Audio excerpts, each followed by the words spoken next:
Hello guys, sejam bem-vindos a mais um vídeo aqui do canal.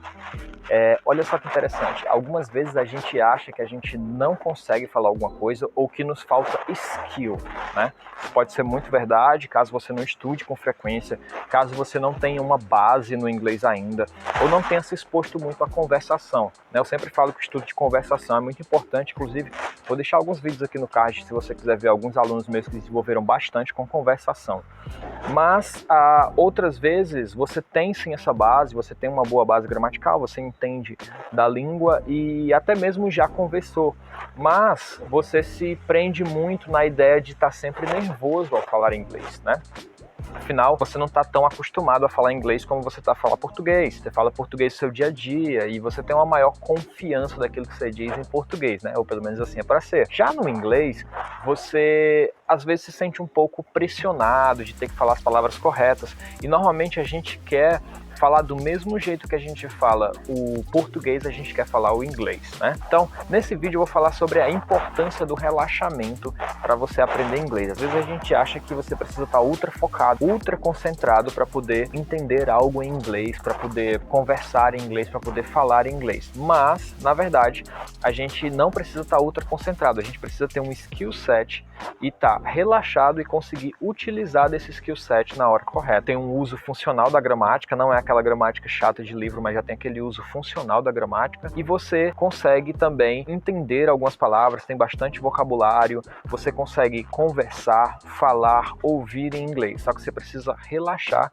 para conseguir usar essas habilidades. Caso você esteja nervoso, imagina uma pessoa tentando falar algo nervosa, ela vai sempre travar, ela vai sempre dizer as coisas erradas, mesmo em português. Como é que eu posso usar estratégias práticas para que eu possa relaxar durante a aprendizagem de inglês? Primeira dica que eu deixo aqui para você é estudar inglês com frequência. Se você está sempre em exposição com a língua inglesa, naturalmente você não vai se sentir tão nervoso ao ter que utilizá-la, né? Então, se você estiver vendo todos os dias, eventualmente você vai precisar para uma entrevista, vai precisar para uma conversa no trabalho ou para um congresso ou alguma coisa do tipo, você vai estar mais relaxado porque você vê sempre a língua. A segunda dica que eu deixo aqui para você é ter conversações. Conversações, diferente de outros estudos, é dinâmico. Diferente de ouvir um rádio, como eu já deixei aqui, de ouvir uma música, que pode ser um estudo de listening passivo, no caso da rádio, pode ser um conhecimento de estudo ativo da música em si, mas não tem aquela pressão do time, né? O tempo ao qual você tem a resposta na ponta da língua para dar para a pessoa. Então a conversação te força a ficar dentro do prazo.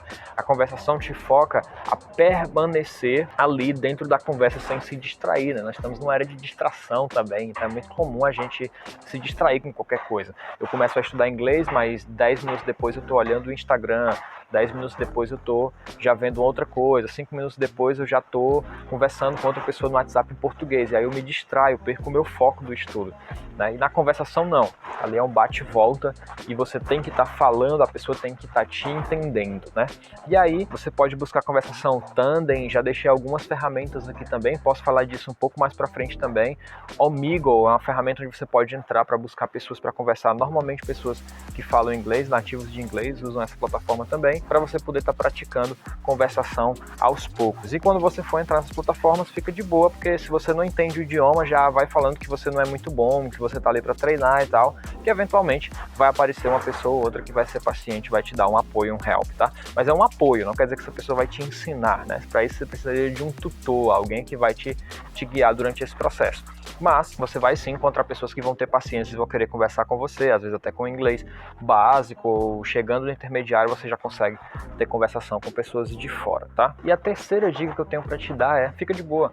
Vai acontecer sempre de você errar. Se você estiver relaxado ou não estiver relaxado, sempre você vai errar. O erro, ele faz parte do processo. Então fica de boa caso você erre, caso você venha eventualmente a errar alguma palavra, dizer alguma coisa errada. Diga que errou, peça desculpa, você pode se corrigir. Afinal, o inglês, ele não é a nossa língua materna, nós não temos a obrigação de falar perfeitamente a língua, né? A gente precisa ter abertura para utilizar o idioma, a gente precisa de pessoas que tenham paciência. Se eventualmente as pessoas não tiverem paciência de conversar com você, então talvez não sejam as pessoas ideais para você praticar o teu inglês, tá? Se você curtiu as dicas desse vídeo, curte o vídeo, compartilha, se inscreve aqui no canal, isso me ajuda demais a levar esse vídeo para mais pessoas e conto contigo. See you in the next video.